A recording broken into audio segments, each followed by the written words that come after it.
Okay, the stream has started. Waiting to see who accepts it. Good.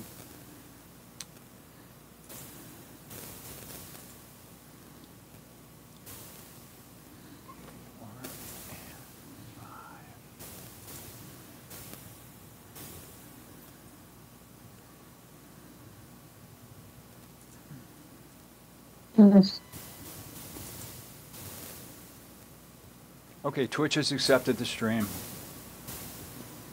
YouTube has accepted the stream. And Facebook has accepted the stream. Do you want me to send you the link, Paula? No, I'm already on. Oh, fantastic. I found it. I had to go through your messages on Messenger, and I managed to find it. I don't mean the Zoom link. I mean the link on Facebook, because you often say, if you give me the link, I'll share it. You know what? I'll post it. Because of the way I'm sitting right now, it's very difficult for me to get up. I will post the show on to Facebook when after the show's done. Okay. All right. So nobody else in our meeting here wants the link on Facebook, correct? You can put it on mine. Yeah, I need it. Okay. So I'll send it to both of you. You can send it to me too if you want. I will do that too. Jill, if you could share it with me, if you're putting it on, that would be great. Okay.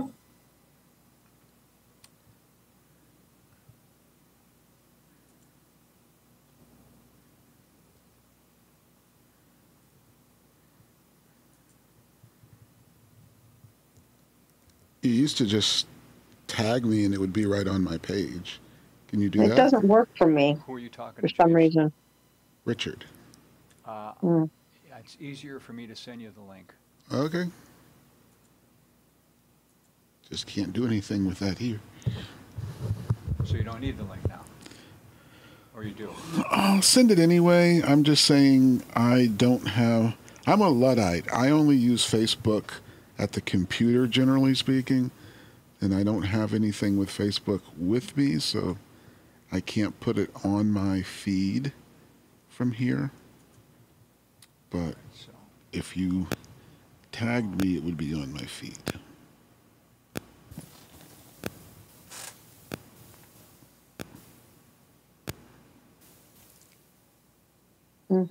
Unless Miss Tasha would like to tag me. Is it? What's Tasha's Facebook name? Tasha Monet. Oh yeah. How could I forget? There it is.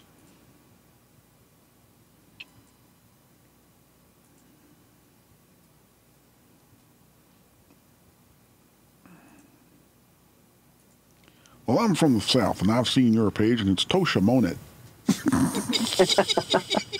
That doggone hunt.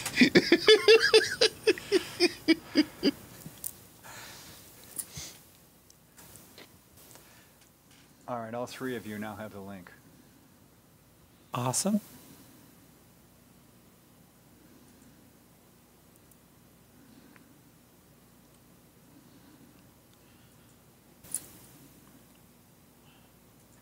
Okay, next I'm going to start the timer. When it says on the air, you're on the air. Okay, Paula? Okay. All right. One more thing. You don't see my name in my Zoom window, do you? I don't see your name. No. Oh, hello, everyone. This is Paula, and this is the Common Book Show, and I'm here today with Tasha and Jill and James and Richard, and I'm remote. Oh, and so is Jill. Everybody else is there, I believe, at the studio. So today I've been reading, finally finished that book that I was reading before, but I'm still reading the poetry book, the Voice That Is Great Within Us. And I was reading some Carl Sandburg, and Carl Sandburg wrote a couple poems about cities. He wrote Chicago, and he wrote Kalamazoo. So Greg and I were sitting around like old bored people. So I said, you know what? Let's go over some of the places that we've been to and let's make a list of things we remember about those places. And I'll put that together and I'll write a poem about that place. I mean, it's not the best poem I've ever written, but I figured it's something to start the show with. It's about Pittsburgh. Neighborhoods nestled in a nice summerscape of buildings, cars, road, and sky. Bridges like Amsterdam, water flows and carries tour boats and old tourists rocking on benches beneath a sky reflected in the new glass of buildings where old architecture looks like dreams of some past century up from the ashes of steel mills. All this in black and white with surprises of color around every corner. Dead-end streets where the tram takes you down, down, up, up to 57 varieties of fun. Like the Andy Warhol Museum that leads you into the place inside the artist's head and makes you judge this to be the best, the greatest. Or the tasty Rothless burger made of cow, not Ben, that gives us strength to go on walking through the friendly streets, feeling safe and noticing how clean this foreign city looks. And we wonder if this is why the Steelers are more successful than the Bills as we end our day in our hotel, nice but cheap, near the igloo. We had walked for hours through the optimistic streets with all the unpretentious people in their comfy shoes and egoless fashion. No wonder we tried to go again, to be there again with the vibrant, rejuvenated city feel. But alas, our car proved unworthy of the trip, so we dreamed of Pittsburgh in a nice hotel in Erie. So my first attempt at a city poem. Well, Greg and I are our what we remembered put into one vision. And then I'm reading this book that my sister sent me, Nevada Barr. I never read anything by her before. It's called What Rose Forgot, and it's a novel. And it's about a woman who was had kind of lost her marbles temporarily and was put into a dementia ward in a nursing home. And it's kind of scary because the woman's my age. So it's interesting, and it's a page turner. She writes some kind of series of books that are what does she write? She writes mysteries, and I'm not really a mystery reader, but this book I guess would be considered a mystery. It's not bad. Have you read anything by her, Joe? No. Yeah, I never heard of her before. My sister sent me the book. So it's a fictional story, right? It's a fictional story, but it's terrifying because this woman who is eclectic artist, she lived in New Orleans all her life. She was quirky, and after her husband died, she had a psychotic episode, and because of that, they ended up locking her in this dementia ward and over-medicating her. She ends up escaping, but it was because, it used to happen a lot when, especially to women, they would exhibit behaviors that were not considered normal by the men, and they would be locked up in a nut house. So it kind of follows along those lines, but it's a dementia ward. I think I needed something light after that Thomas Merton book. I think I needed to cleanse the palate. But I'm enjoying it. So is anyone reading anything interesting right now, or? Well, I'm going to. Oh, go ahead. No, go ahead, Joe. I started a Becca Day novel. Never heard of Becca Day before. And I am on my third Riley Seeger novel now. Yeah. Ish. See, It's just a I mystery haven't, I don't, suspense. I haven't been reading that many novels, so for me, this is kind of a nice, fresh experience. These are I short usually, stories, not novels. This is not yeah. War and Peace. Well, I mean, classics. That's what I usually read, and they're tough. But this is definitely light reading. But you were going to say something, Tasha? No, no, I read paleontology books. So You read what books? Paleonto- Paleontology. articles, yeah, usually paleontology news. Really? Because I have an undergraduate degree in archaeology. Oh, that's awesome. Yeah, so I mean, I very rarely ever hear anyone say that they read paleontology. All the time. Is this for Do you fun know? or study? No, for fun. Yeah, the Science Museum in Buffalo I don't know if they're still doing it, but they have paleontology digs going on near Batavia, where you can dig up mastodon. That's awesome. You can volunteer, and it's super fun. Super fun. I really Did you liked do it. So, Did so it? have you done it? Yeah, I did it. I did an archaeological dig in Alabama, but there were none of those going on here that I could volunteer for. So I volunteered for the dig out in Byron. I think it was Byron, and it was, it was a lot of tedious work, but it was It's interesting, tedious work. Well, it's interesting only because a gentleman in Mississippi just found a complete mastodon tusk, and I guess those are pretty rare. So he gave it to the museum. Oh wow, this is pretty cool. Yeah, I was going to say when you talked about psychotic episodes, a gentleman that I've been dating off and on. So this is real life example. When he was in college, he tried LSD. In his particular case, it caused a psychotic episode. And then he had a second psychotic episode, dropped out of college, and it put him in a very dark place till he was in his late 30s. And then he just came out of it. So. Wow. Well, that's lucky because that doesn't, people don't usually come out. They continue to swirl into it. Yeah. Yeah, he completely came out off the drugs and everything. It just was wow, instantaneous. That's yeah. So he jokingly says even though he's 55, he's really 35. oh, because he lost all those years. Yeah, he pretty much lost those 20 years.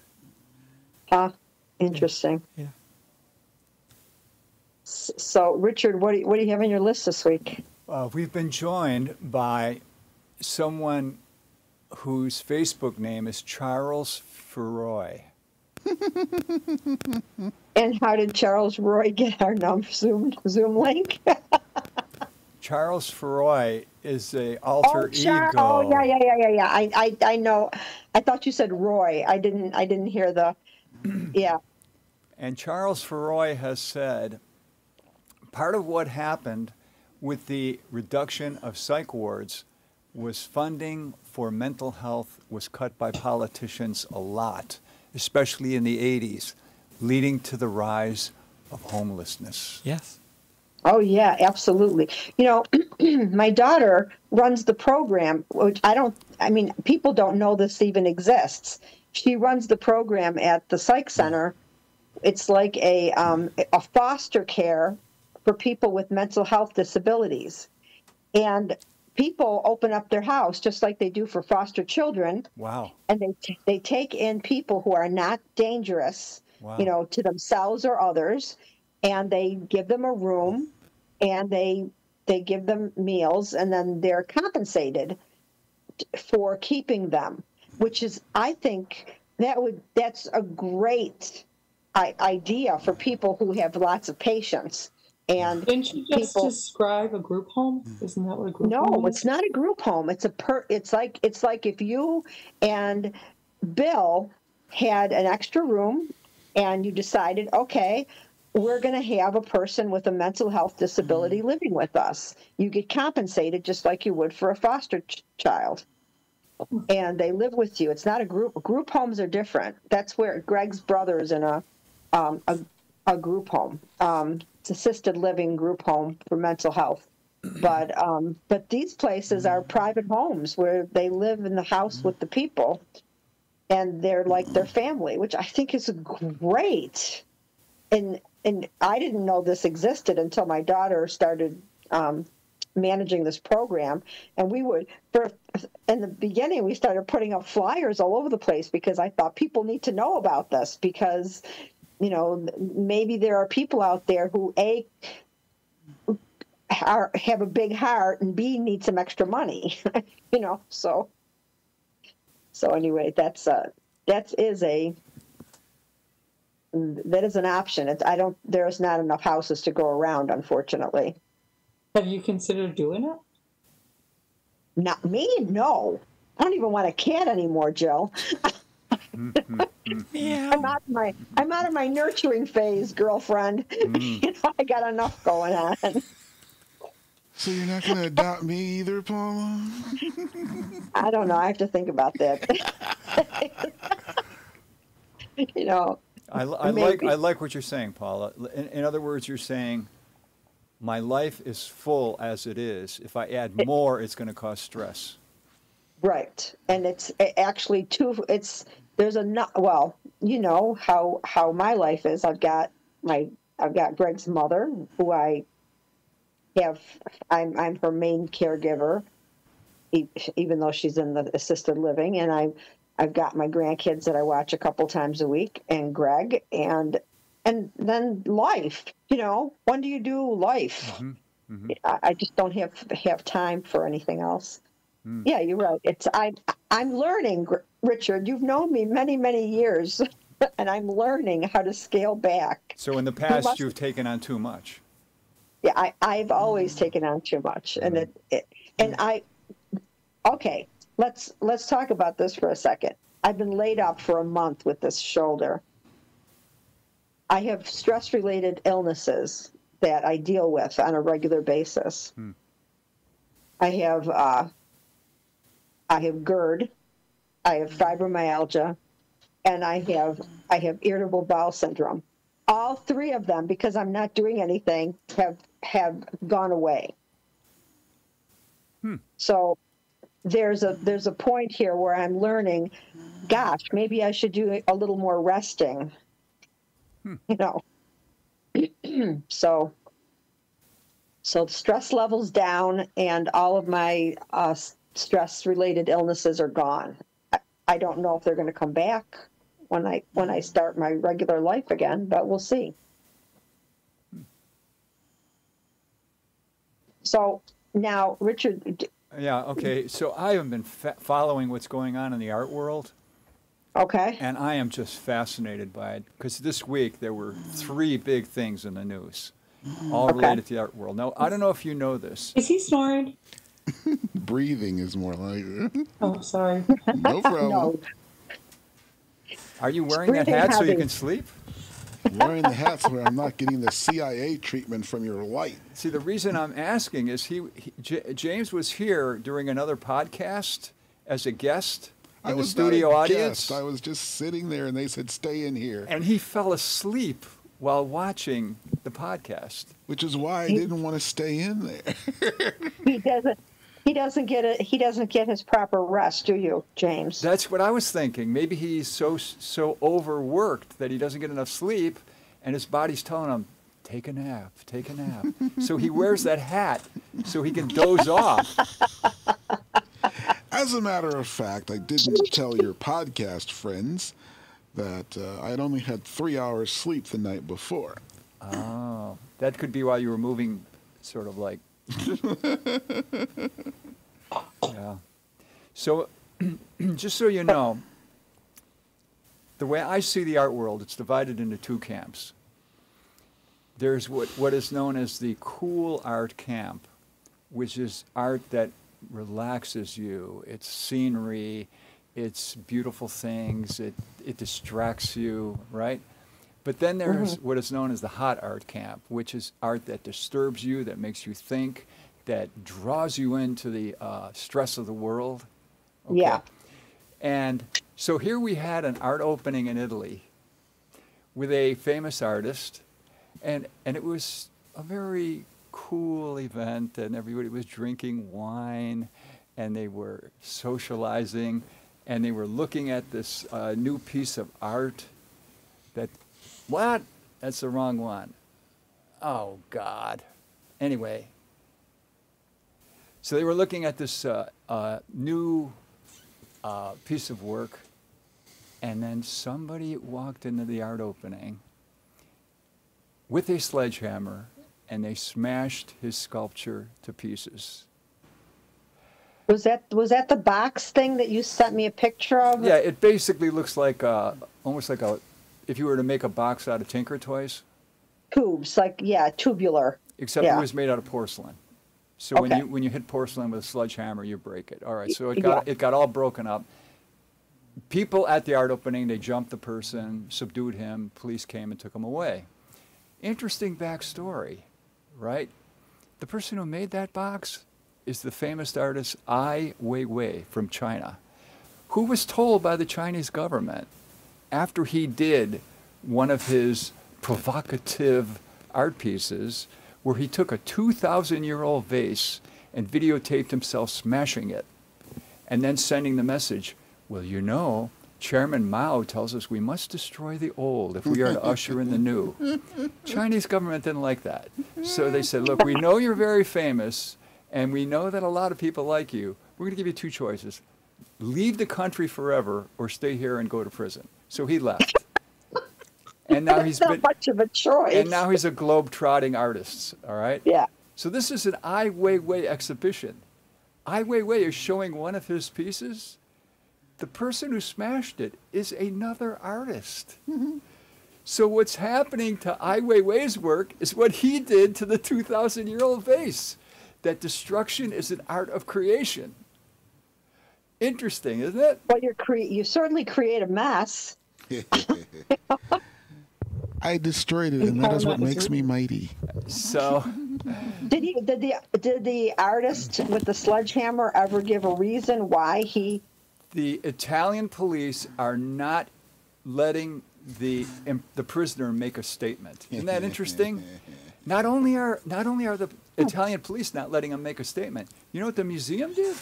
They swept up all the debris and they put up a photograph of what the piece of work looked like, as if the event never happened. So there's that. Second thing is, yesterday, the new Francis Ford Coppola movie came out. And if you read any reviews about this movie, probably 80% of the critics are saying it's nonsense, it's unwatchable, it's a torment to actually sit and watch. One critic said, I watched this movie so I could report to you, which means, dear reader, I took a bullet for you. But to tell you the truth, I would have rather been shot. Wow. That's how harsh critics are. But the other 20% are saying, this movie is so full of innovation and ideas that just goes over the head of everybody else who are used to have being. you seen it? No, who are used to being entertained. Now, it turns out there's two movies. There's the regular movie and there's the immersive experience movie. If you go to the immersive experience movie, at a certain point in the movie, the screen goes black and words come up saying, audience members, step up to the microphone and talk to the people in the movie with your questions. So what Coppola did is he contacted the people at the geniuses at Amazon, and he said, set up an artificial intelligence for me that I can fit right into the movie. So when people walk up to the microphone and say, I would like to talk to the Adam Driver character, boom, Adam Driver comes up on the screen, and you ask a question. What did you mean when you said this? And he answers you. So, Wow. so there's that, all right, which is probably I don't think that'll be when it gets on streaming. We're going to be able to have anything like that. But Right. I thought that was interesting. But now there's the third thing that happened in the art world, all right? The people who got arrested for throwing soup at a Van Gogh painting, Yeah. it was behind glass, so nothing, Yeah. So they threw soup at it. Then they came and they got arrested. They got 2.5 years in jail for doing that on Thursday. What painting? Thursday afternoon. What was that, Jill? What painting was it? I don't know. I think it was the sunflowers. Where was it? Which art museum? In Amsterdam? It was in England because there's a traveling Van Gogh exhibit, and it happened to be in this city in England. Okay. And so that was in the afternoon. You know what happened that evening at the exhibit? What? 2 more people from the same group went to that exhibit and threw soup at Van Gogh paintings. How's that for resilience? Definitely. These people in their 20s, they're fearless. The name of the group that they represent is Stop Oil. Well, it may as well be stop oil a man paint. from 1890 that painted has anything to do with oil? I think what they're saying is that the art world must be at the vanguard of social change. And if it isn't, there's something wrong with the art world. You've drifted too far into art as entertainment and pleasurable experience. And you've got to get back to art challenging the ideas of the age. Alternatively, they're saying, how can I get some ink in the press and some clicks on Facebook? Well, but really, historically, art didn't start. Okay, I guess you could say Bosch, challenged the principles of his time.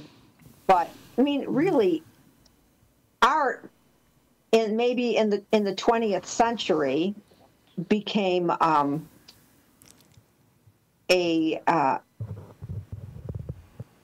vehicle for change in society. But before that, can you think of any other examples besides Bosch for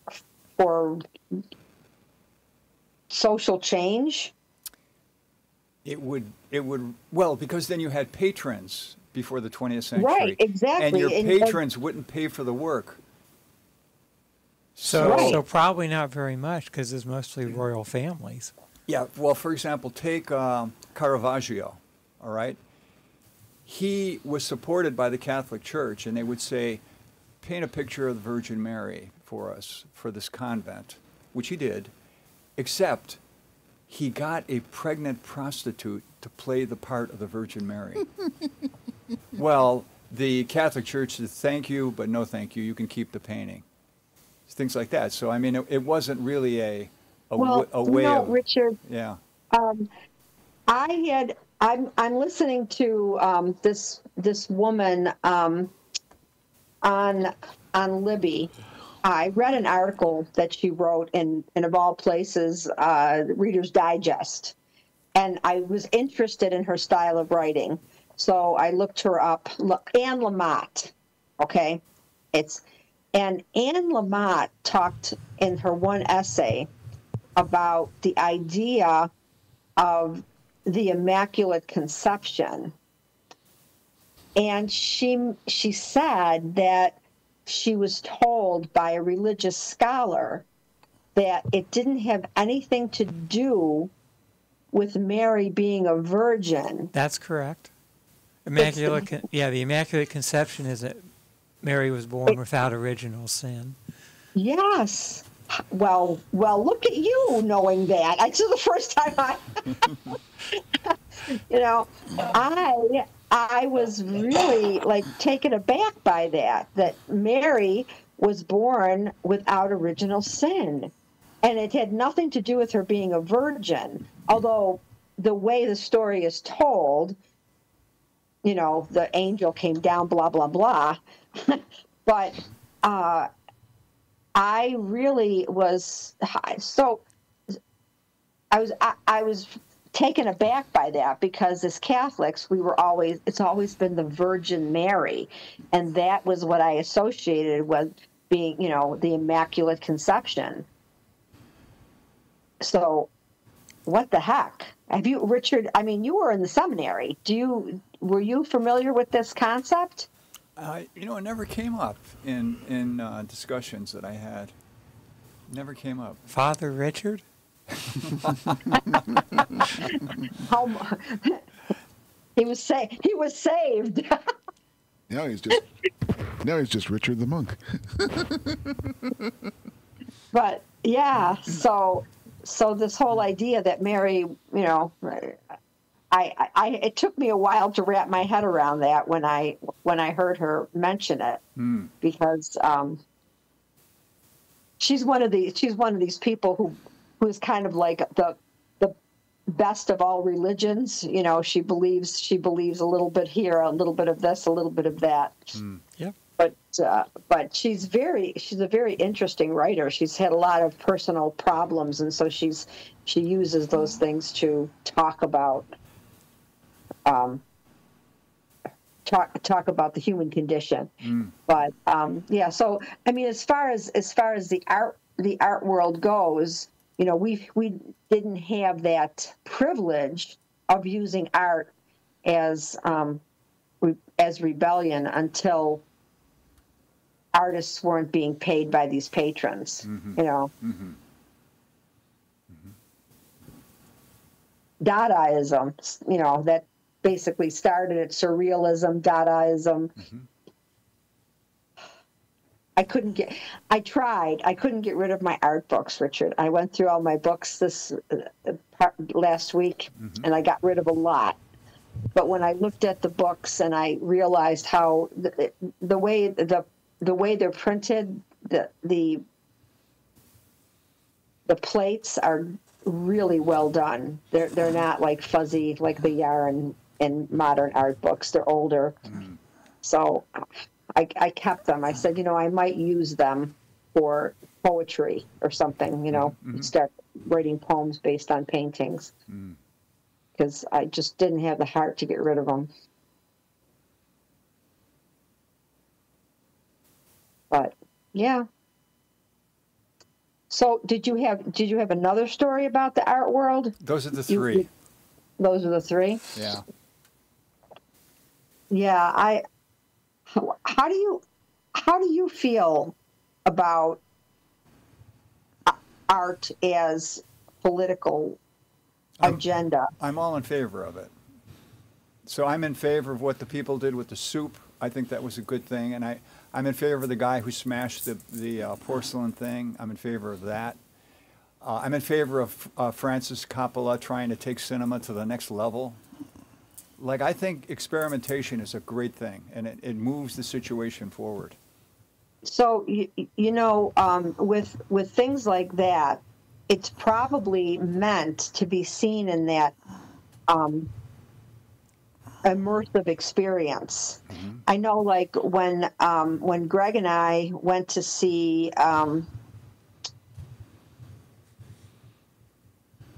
it's the movie about the blue people. Avatar, yeah.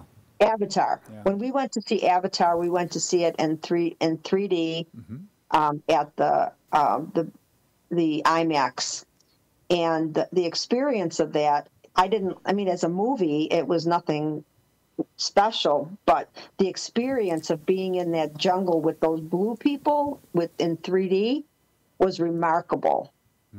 I wouldn't have watched it like on regular format because it wasn't a very good movie. It was more like a ride at a amusement park because you were flying through the trees with these blue people. And it was like a virtual reality ride. But we saw the second one. The second one was awful. It was very violent, and I didn't want to be in that. I wanted to be in that peaceful blue environment, but I didn't want to be in the violent environment. So, it was a turnoff. But I think that these movies that are going to be coming out, as we go along, these immersive experience movies, you're going to have to see them in the venue that they were made for. Otherwise, they're not going to make sense. They're not going to be like, dialogue-driven movies. Like I like dialogue-driven movies. I prefer the visual. The roller You prefer coaster what? ride. The You like the visuals. Roller coaster visual? ride. Yeah. Yes. Wait a minute. You both keep talking at the same time. What is Jill trying to say? I prefer the visuals Ah. of the movie and like the roller coaster ride to the story. Because the story, I can read the book. Did you like action movies then? Is that something that you're fond of? I like unique angles and Oh, yeah. how they kinetically move you through the story. I just saw a new one on Apple yesterday, and there were some camera moves in there. There were 3 scenes in particular. I don't think the movie's going to win any awards, but there were 3 scenes with amazing camera work, and it was homage to other movies, but how they did it in those situations visually was great. It's some movie with George Clooney and Brad Pitt that just started on Apple. But the visual movement of a few of those scenes was great. Richard, what was that television show that you recommended to Greg and I? The one that's shot in black and white. Mr. Ripley. That's it. Oh, Jill, if you like visuals, you must watch this show. It is the most beautifully filmed show I have ever seen. It's all in black and white. It is it's breathtaking. Is it a show or a movie? It's a 6-part series. It's a show, yeah. Did you make it all the way through, Paula? Yeah, we did. Isn't that weird when the police detective came and he was talking to the same guy, except he was wearing a wig, and the police detective didn't pick up on it? Yeah, I thought that was weird. I thought, oh, come on. Yeah. But other than that, you're right. It's like the cinematographer said, look, I'll make your movie, but I get to do whatever I want. Wow. And this guy's got an eye for angles and I was mesmerized. So in this case, I was definitely drawn in by the visuals. That one was just, they just don't make things like that. There is going to be another season. Oh, well, that's right, because he got away at the end. Yeah. So there's going to be, But that was great. What platform is it on? HBO. Isn't it HBO, Paula? I think it's HBO, but it's is it called Mr. Ripley? I could look that up for you. You know what else was cool? The one friend, you couldn't tell if it was a man or a woman. Did you notice that? The friend who was always skeptical of Mr. Ripley. You know what? I'm blanking on that part. Okay, all right. So anyway, let's see. I think it is Mr. Ripley. We can tell Jill. Series. Yeah, it's just called Mr. Ripley series. Oh, Ripley, R-I-P-L-E-Y. That's Ripley, yeah. Yeah. Yeah, Jill, you'll love it. I'll check it out. Yeah. Did anyone see the movie Poor Little Things? Oh my God, I loved it so much. Did you like it, James?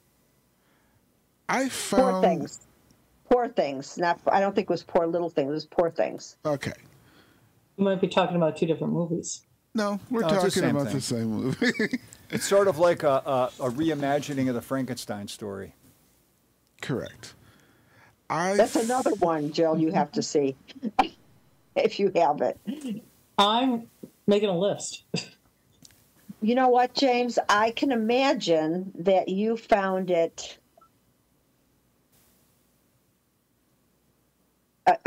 like it went against your belief system. It was What was it about it you didn't like? Because I see in your, even though I can't see your eyes, I see it in your rest of your face that you were that something upset you about it.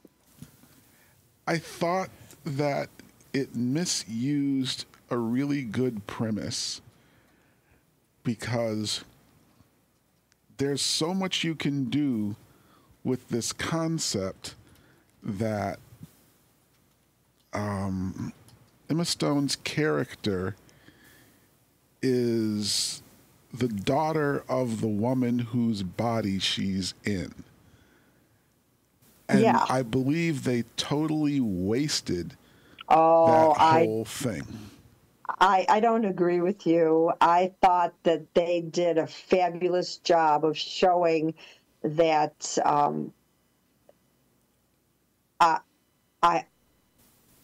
her infantile state in the beginning, even though she had the adult body, and how she worked her way through that. That to me was Emma Stone deserved that award. She was amazing.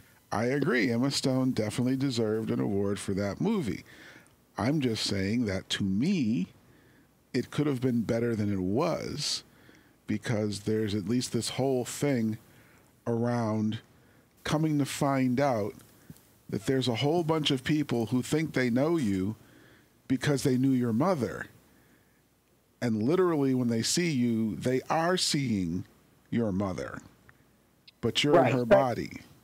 And you have to deal with that whole.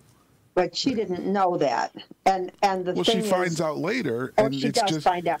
But the thing is, I loved that movie so much that I immediately read the book that it was based on. And in the book, there's they followed things in the book pretty closely, but you didn't get all the details. So basically, they were limited by the scope of what the book, the premise of the book. But this is in this case, I think the movie was, outshined the book. Now, for those here who haven't seen it, do you know what this movie's about? So a woman drowns, I think, and she's pregnant, and the body's taken to this brilliant Dr. Frankenstein type of person, and he feels that he can still save the baby. How does the baby grow up so fast, though, Paula? They took the baby's brain and put it in the mother's body. Oh, that's what he did. The thing is, they don't say this in the movie, and they don't even use this in the movie. The doctor fell in love with the dead body. Which is a creepy thing, really. And saved her with her infant's brain because he was in love with her. But the thing that they do sort of put out there is that he could have reanimated the mother, but thought she decided to kill herself in the first place. So what's the point of bringing her back from the dead? All the better to put the baby's brain into this body, and now the child will have this. I don't know that he could have saved her any other way.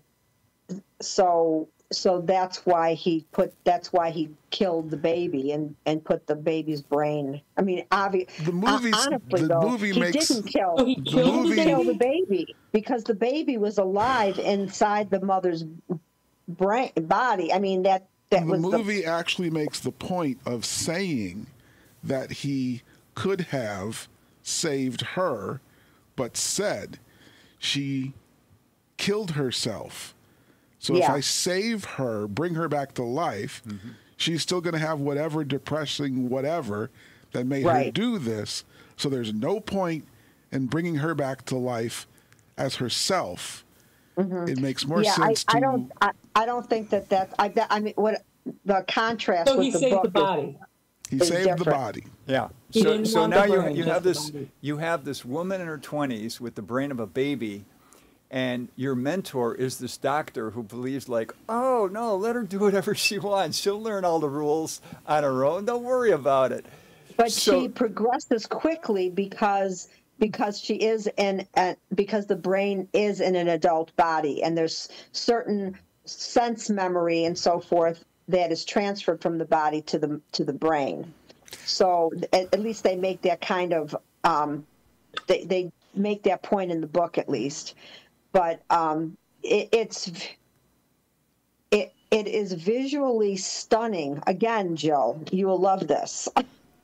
Visually stunning movie. Is that Netflix or HBO? I saw it at the movie theater. It's at least on Netflix. Yeah, it would probably be on Netflix. It is. Yeah. Well, I saw it on Netflix. Yeah, we went to the movies to see it. It was, as a matter of fact, we were supposed to go see that on Christmas when I ended up falling and breaking everything on my body. So that was, as soon as we were able to go to the movies, we ended up going to see Poor Things, because it was great. I highly recommend that one. So it shows how this, let's call this a creature, with the baby brain, goes out into the world and has principles like always be honest. But if you're at a dinner with other people and a sensitive question is brought up at the meal, do you say the honest thing? Oh, gosh, no. Well, she does. How fast you want to leave? She does, Or if you're having sex with somebody, do you tell them exactly, like, I'm not really enjoying this, or, what do you do? So well, if I'm with a man, I lie. If I'm with a woman, I tell the truth because she can handle it if I say it in a kind and understanding way. Oh, no. I don't lie. I don't lie to men. I like, if I had, I'm married now, but I don't lie. I tell them. You sound amused. I am. This is what you need to do. It's like, okay, we will now have an anatomy lesson. And then go from there. Oh my God, yes.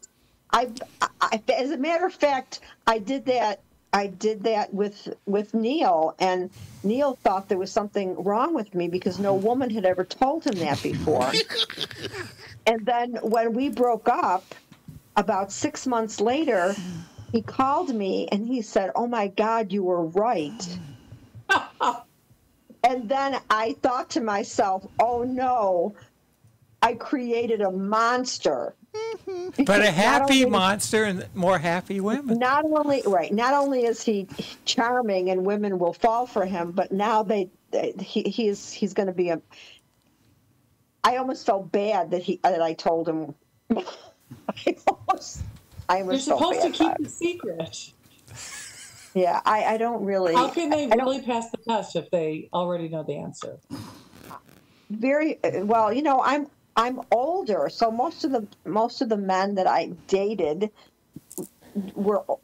they didn't get instruction from anybody. There's even some if they truth were to married. that. Yeah, how are they going to learn if you don't tell them? Yeah, how would you know unless somebody was kind enough to explain it to you? That's true. And the only reason I knew is because the boy that I dated in high school apparently had a woman lover that was way older than him who explained it all to him. In the movie My Super Ex-Girlfriend, there's this scene where Uma Thurman's character kisses, I can't remember who the actor was, but they kiss, and she says, "Oh, no, not like that. Your tongue technique is all wrong." And he says, "What are you talking about? No one's ever critiqued my tongue technique before." And she says, "Not to your face." Is that the movie where she starts to stalk him? No, she's the undercover superhero, and they start dating. And she gets all jealous when he breaks up with her? Right. Yeah. And so then she says, she starts giving him tips on how to kiss a woman and use his tongue. Well, that's a really good point because too many men use too much tongue.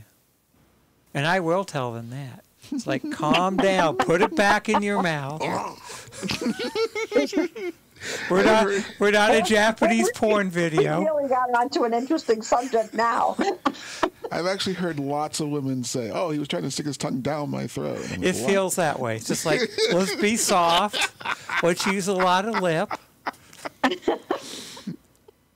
Sorry, I digressed. All right. Okay. So, Hey, my favorite book to this time, since this is kind of a book club, and I know it's old time, but it still affects me, is Catcher in the Rye by J.D. Salinger. and that is the book that Greg and I used to make a movie about the assassination of John Lennon.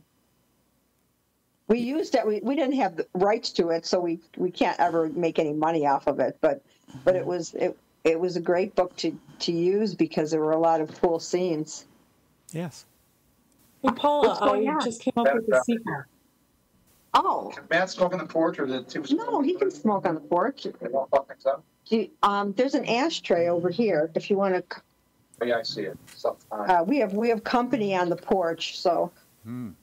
So, Paula, what would you think about doing a sequel and combining Franny and Zoe with the JFK assassination? And combining what with the what? Franny and Zoe. That's Oh. Who Who wants the ashtray? I haven't thought about it. Actually, we did talk about movies, and we talked about how I'll get it. it's a lot of work. Do you know how it's like wrangling cats? You know, you got to get all these people who are going to work on the project and not get paid. Greg is a genius. I don't know how he got all these people to do this thing because I couldn't do it. I mean, The best actor we ever had was James Walker. Just got it. James Walker. He's just saying that for. the seventh. Yeah, saying it so because it's it's like Marty Wood. it's too much work. It's too much detail. It's like I barely. That's why both of us write now, because it's a solitary pursuit. I'm sorry, I didn't mean to upset you or get you all stressed out. You didn't mean to trigger me with my PTSD from doing all those movies. Oh God. So yeah, lately I've been watching the Greg Sterling shows that have been posted, and those are fun, Jill. You can only hear your voice in the older ones. You don't really see you except in the dance sequence at the end. Well, it was mostly the words or the setting up the guests. Yeah, I know. So it's been fun watching those. Oh, why is that your favorite book, Tasha? I don't know if it's my favorite, but it's one that most deeply affected me. You know, I'm in 14 or 15. I'm in American Writers class in high school, and they tell me to read this book. You know, it just deeply affected me. You know, it's Holden Caulfield's character talks about a lot of things that you feel as a 15-year-old, and it kind of lets you know it's okay that you're a little bit insane. And, you know, things aren't always okay. So, yeah. And the other stories by him are very good, but they didn't affect me, like Franny and Zoe, and I remember reading Raise High the Roof Beam Carpenter. So, but it's always been the book. It will always be the book that most affected me in here as a teenager. Isn't it amazing how many people have read that book and it inspired them to go out and assassinate people? It amazes me, because that was why we ended up starting to write the script. Was what did he read in this book? What did Chapman read in this book that made him think he was supposed to assassinate John Lennon? You know, we had to read the pages specifically looking for those clues, because we actually wrote him a letter in prison, and we asked him, and we never got a response. Yeah, they probably wouldn't let him send that out. Well, I don't know. Maybe not. Well, we have a friend who's so affected by the book, he changed his name, and everybody calls him a name Holden? from the book. Yad. He's holding that. Wow. Who is that? Yeah, he said he got it from that book, didn't he? Well, the main character is Holden Caulfield. Holden Caulfield, yeah. Yeah. Maybe I have the wrong book. Maybe I'm thinking of the wrong book. So. I mean, there's other great books, you know. I don't know the other names other than Holden Caulfield. I don't have them remembered either. Yeah. I'm trying to think what the book. Well, I guess The World According to Garp, because it was the first book I read seriously as an adult. That had a huge effect on me. But there's so many books that when you're reading those books, you're absorbing all of that information and that knowledge that writer knew. So you're getting exponential amounts of knowledge that you wouldn't have if you hadn't read the book. You couldn't possibly live through all the scenarios that you read about in books. It would be impossible. You'd have to live 300 lifetimes. Yes. So books good. That's my opinion. Riff. Reading is fun. Right. So, Richard, we've got like 7.5 minutes left. What else you got besides your art stuff? So an interesting cartoon this week. Okay. This is the season where people are being polled. Mm-hmm. So a pollster goes up to a woman and he said, what is your position between Trump and Harris? Now, the woman pauses, and in a cloud, which is what she's thinking, and then there's the other type of bubble where you're speaking. You know how cartoonists do that? Yes. Mm-hmm. Okay. So in the cloud where she's thinking, she thinks, I've been busy raising kids, taking care of my elderly parents, working 2 jobs, and every so often I watch a cute cat video. I don't have any time to pay attention to politics. And what she says is, I need to see more of their policy positions.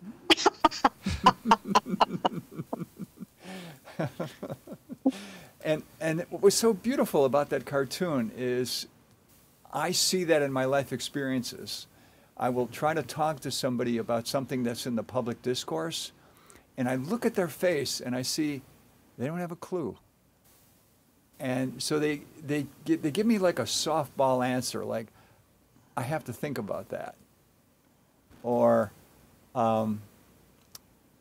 something very euphemistic, just so that they don't have to answer, I know a lot of people who do that. I think it's so much easier and so much more interesting to say, I don't know anything about that. Tell me what's going on.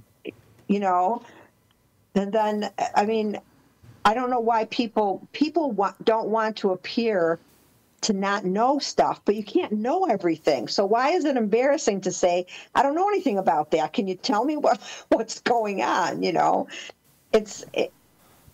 It doesn't make any sense to me that people feel like they have to know something about everything. Mm-hmm. Because it's impossible. There's too much information now. Another interesting thing I came across, and this will appeal to Jill, who's a photographer, is that there was a Canadian photographer who was an expert on portraits. So when Pearl Harbor got bombed, Roosevelt said to Churchill, come on down to the White House. Now it's time for us to really talk about helping out England in the war. So Churchill came to Washington, and he said, well, as long as I'm in Washington, I could go to Canada and I could have my portrait taken by Joseph Karsh. So he goes up there and Karsh sets them all up and everything for the portrait. And Churchill's smoking his famous cigar. And Karsh grabs it and says, we don't need that in this picture. And so he takes the famous grumpy picture of Winston Churchill. But what's interesting is a lot of people don't realize immediately after that, Churchill said, "Oh, you must be wanting to capture the real me." He said, "I'll give you the real me." And he gave him this smiling picture of Churchill. And when you see them would you like to see them side by side? Can you show them to us? Yes, I can. I think I can. Let me see here. Okay. Okay, so I just have to change that, and I can do it. So hold on a second. It'll take me a second here. But I'd like to know if you think Karsh made the right decision in the one that he chose, okay? Okay. So we go over here.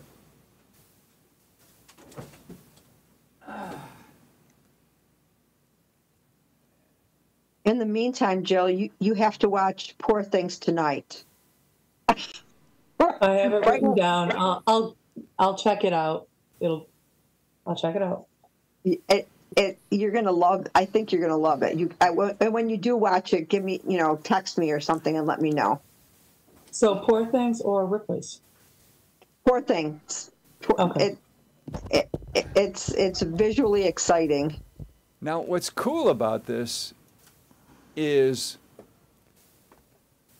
Jill, did you start in black and white film? Well, yes. Okay. I think so everybody does. The rule is when you're shooting black and white film, you shoot for as many grays in the picture as possible. All right?